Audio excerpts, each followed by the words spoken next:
Farpoint Farms here in the mountains of North Carolina, and tonight it's time to unbox something new. I had a box scraper. In fact, I had this very same box scraper from Agri. Actually, mine was a Craftsman, but apparently Agri made it. And after 5 very, very hard years, it was fairly well beat up. The adjustment rod for center, left, and right was bent out of shape from just excessive abuse, man. Just total abuse. Nothing to do with the condition or quality of the original box scraper. But if you use something like this every week and you use it on a piece of property like mine, eventually these things wear out. So anyway, I was able to locate another one for an incredibly good price. I got this thing for like 40 bucks. It was an open box, end of season clearance, and I've been waiting to put it together. I actually sold the other one, which was still working, but like I said, slightly bent, for $75. So I ended up making money on this deal. Go figure that one out. Anyway, I'm going to go ahead and get all this stuff out of here. Let's go ahead and unload all these pieces. And we're going to put this thing together in another video because, it dawned on me that I never did make a box scraper video. Out of all the sleeve hitch attachment videos that I made, this was the one that I never actually made. So I showed it, I just never showed it in use. So here it is, Agri, good heavy duty piece of steel right here. And you do need a sleeve hitch. Here's our sleeve hitch attachment. You will need a sleeve hitch in order to use this. It's heavy duty. I mean, and it puts an awful lot of strain on your tractor, garden tractor or riding mower if you're going to adapt a riding mower to use the sleeve hitch. And I used my Craftsman YT3000, which was just like, one step up from a regular old-fashioned small riding mower. I used that with this for quite a while, and it did fine. I mean, it was hard on the little K46 transmission, but in the end, it did the job, did it pretty well. All right. This piece right here is our main bar. And then we got our scraper blade. All right, let's get this box out, right? We got all our pieces laid out. Now we do have our giant pile of nuts and bolts and goodies. I'll go ahead and open that up. Got lots of nuts and bolts and lots of goodies. This is actually a different model than the one I had. I must have had a Brinly. They're very similar in construction, but I'm seeing something that's missing here. On the Brinly, there's a lever that's here that you can adjust this in the 3 different positions, and I'm not sure how this one adjusts. It actually looks like it might not adjust, but I mean, I'm sure it does. It's just got to figure it out as I put it together. So let's go ahead and figure out how to do that. Comes with a pretty decent set of directions. First page here talking about what we're going to need, and it says 1/2-inch wrench, 9/16 wrench. So let me grab, I'm actually going to do this with an impact gun. But let me get the tools that I'm going to need to do this job. Okay, let's see here. I'm going to go ahead and put out all my bits and pieces here. Might have to sit on the floor for this one. It's a little cold out here today. It's snowing outside actually, so this was a good snow day project, I figured. Obviously, I mean, you could use these things for snow plowing. I never have. Oh my gosh, I never have, but you certainly can. So the first thing I'm going to attach, I guess, would be this. And that sits like this right here. And you're going to take 4 of your carriage bolts up through the short carriage bolts, it's saying. Let's see here. Is it asking for a washer? No. All right, so these are all self-locking. Go ahead and get those on there.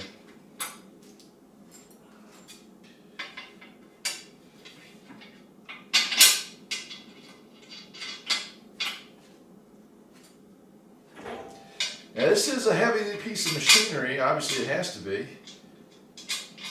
I mean, think about it. It's a lot of weight being used here. You want this thing not to be bending and breaking in the wind, so you kind of have to have a lot of weight on it.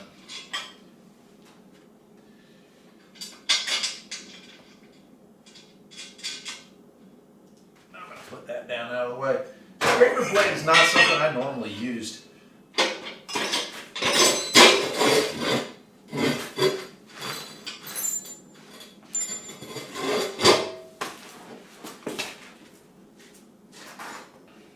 So I'm going to go ahead and knock this out right here. Let's give this thing a try and see how well it works.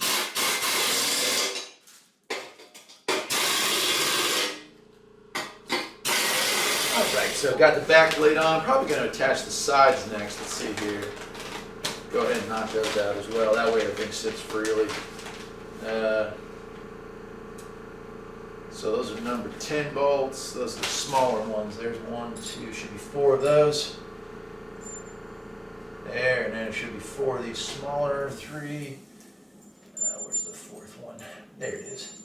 4. So yeah, let me go ahead and attach those. In fact, I'll go ahead and attach that ripper bar. That'll take care of all the pieces here. These also don't look too terribly difficult to install. Again, I'll be using my air gun, but you don't need to use an air gun if you don't have one. If you have access to one, this is not going to be the end of the world for you. I'm going to go ahead and let's see, that attaches like so. Let's just go through there like so.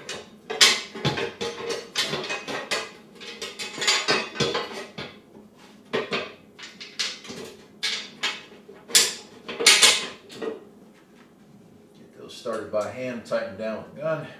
This does not look like it's going to take very long to do this whole process. Again, having an impact gun or an air wrench like this does speed things up, but it's not necessary for the job. Most of these that I've built over the years, most everything that I've built over the years, including that the front tractor scoop. Holy cow! You want to talk about lots of bits and pieces. That front tractor scoop, I did that all by hand, and it took a while.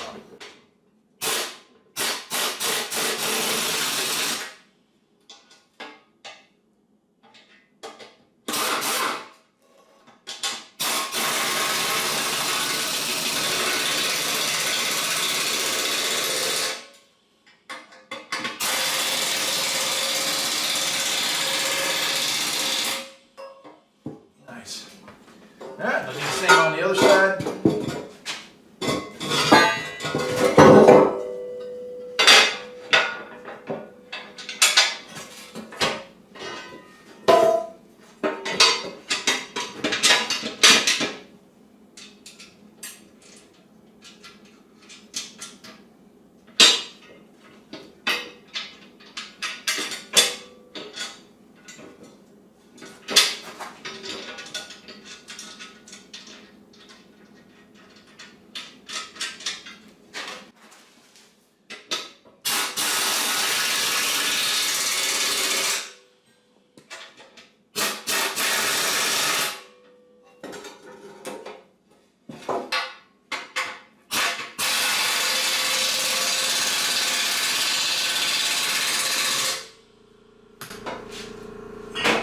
Alright, just for the sake of having it out of the way, I'll go ahead and attach the ripper bar.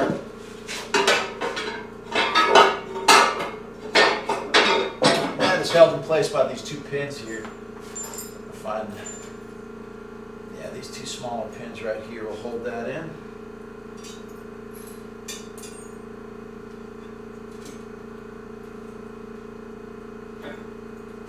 Take these small pins here. I'm not seeing. Oh, there it is. Okay. Take the small pins, slide it through.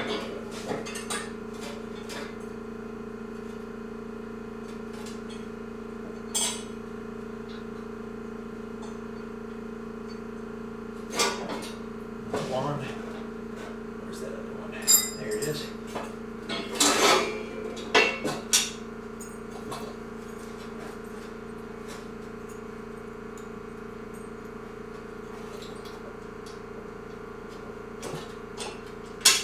And there's the other one. Okay, so there's your whole base. We'll slide that off to the side here. We'll work on the main part here. And that's not going to be too terribly difficult.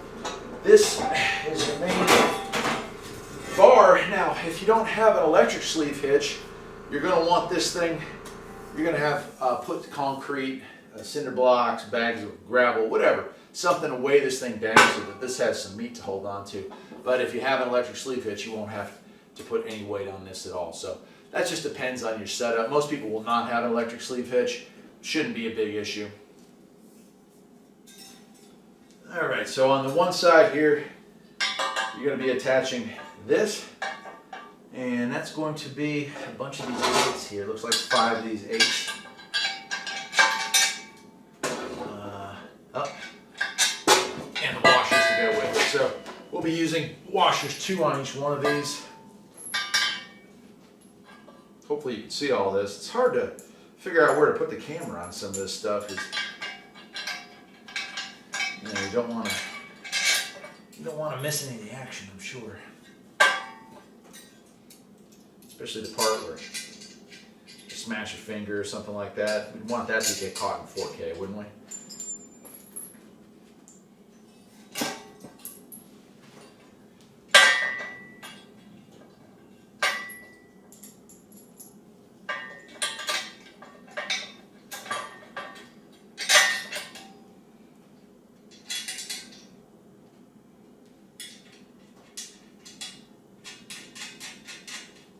As I said, this does not appear to be very difficult to install. Seems very straightforward. The directions aren't much more than an exploded diagram, but honestly, most of the pieces appear to only fit in one place, so that makes things fairly easy, I would say. Now, remember, when you're doing stuff like this, you always want to get everything started before you tighten it down, because if you don't, what will likely happen is it'll tighten down at a slight angle, and you'll get binding. You won't be able to get the last pieces to fit through the holes. The holes won't line up perfectly anymore. But if you start all of them, get them all started by hand like this, well, then that shouldn't be a problem. Shouldn't be. Okay, once I've got all those on there, go ahead and get my 9/16 here and tighten all those up.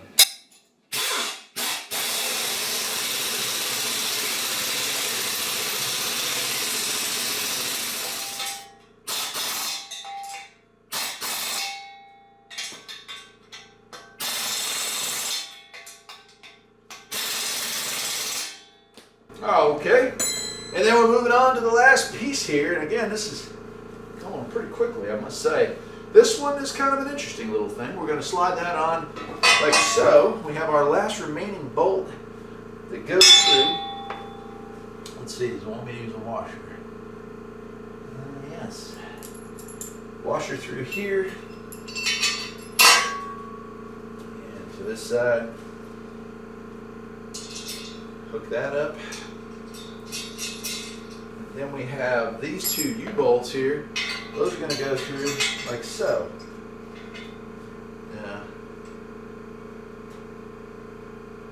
That's interesting. No washers for those. Just bolts. We can do that.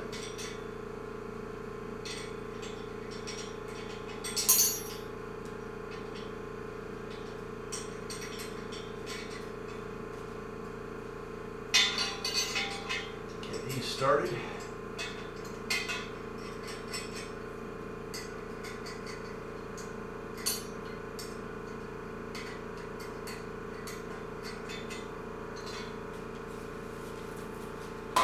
Everything down.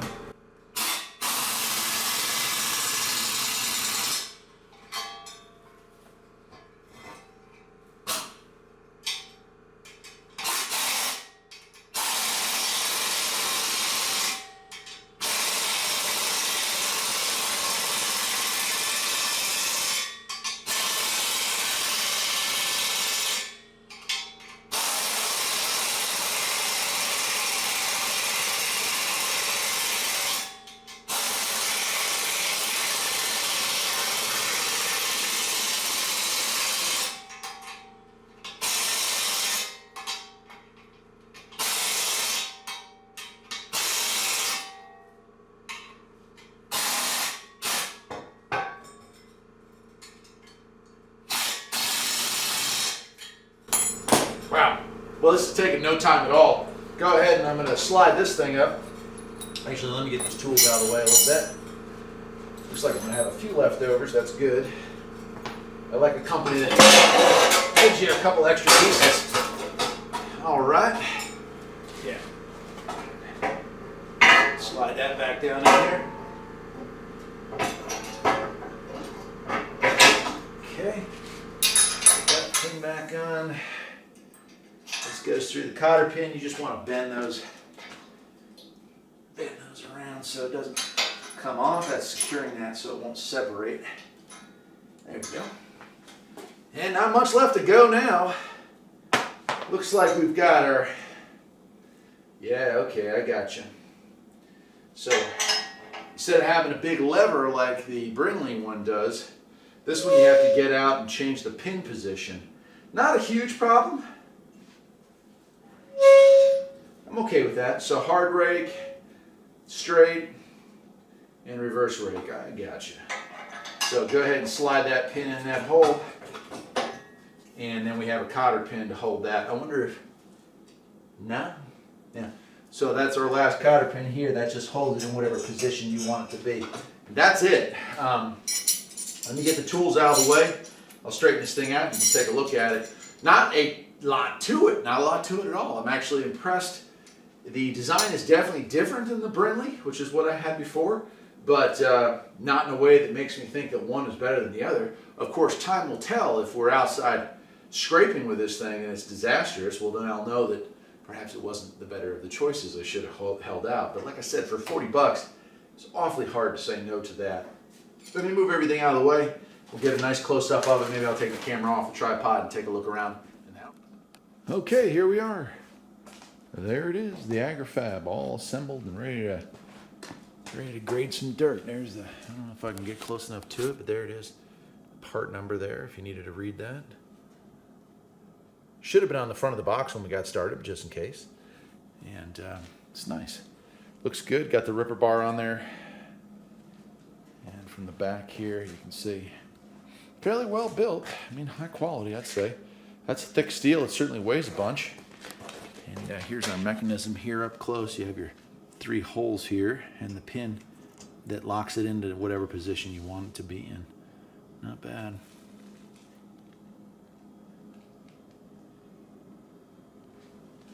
Anyway, that'll do it. I'm Eric, the owner of Farpoint Farms. Hope you enjoyed this video. If you like garden tractor or riding mower, that kind of videos, I certainly have a bunch of them on the net. And with spring just around the corner, I'll be making a lot more. Got some new equipment. Got some new tractors, got some new stuff, projects here on the farm. Also have a Kubota BX, so there's videos related to small real tractors, or I don't know what you want to call them, scuts. I think they're subcompact utility tractor. So if you like that kind of stuff, stick around. Maybe you'll think about liking and subscribing. And I'll see you next time. Take care.